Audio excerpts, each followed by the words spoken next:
আমার প্রায় দীর্ঘ ২ বছর কানে কম শুনতাম। ২ কান নাকি ১ কান? ২ কানে কম শুনতাম। আচ্ছা। জি। আর কানের মধ্যে শাঁসা ভোঁ ভোঁ শব্দ হতো?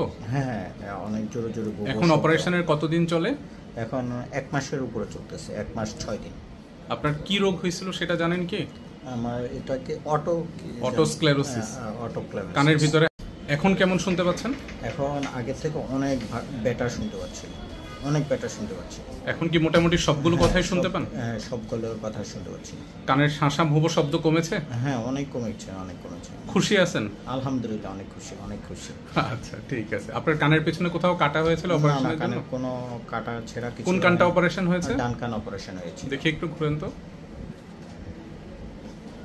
ওনার এই কানের অপারেশন হয়েছে। এই ধরনের সার্জারিতে আসলে কানের পেছনে কাটা দরকার হয় না, এটা আমরা ক্যামেরা দিয়ে ভেতর দিক দিয়ে সার্জারিটা করি। ওনার অপারেশনের আজকে ১ মাস ৬ দিন। আলহামদুলিল্লাহ, উনি আগের চেয়ে অনেকটাই ভালো শুনতে পাচ্ছে। আগে ওনাকে ডাকলে কিংবা কথা বললে একটু জোরে কথা বলতে হতো, ওনার কথাগুলো বুঝতে কষ্ট হতো, কানের মধ্যে শাঁসা ভোঁ ভোঁ শব্দ থাকতো, যেটার কারণে ওনার আসলে কষ্টটা আরও বেশি হতো। এখন আলহামদুলিল্লাহ অনেকটাই ভালো আছেন। এই ধরনের সার্জারিতে কারো কারো ক্ষেত্রে কিছু রিস্কি কারণও হয়, যেমন ধরেন ১০০ জনের অপারেশনে ১ থেকে ২ জনের শ্রবণ শক্তি নষ্ট হওয়ার সম্ভাবনা থাকে, কিন্তু ১০০ জনের মধ্যে শতকরা ৯০ থেকে ৯২ জন ভালো হয়ে যাওয়ার সম্ভাবনা থাকে। ৪-৫ জনের খুব একটা উন্নতি হয় না, কিন্তু ম্যাক্সিমাম পেশেন্টই ভালো হয়।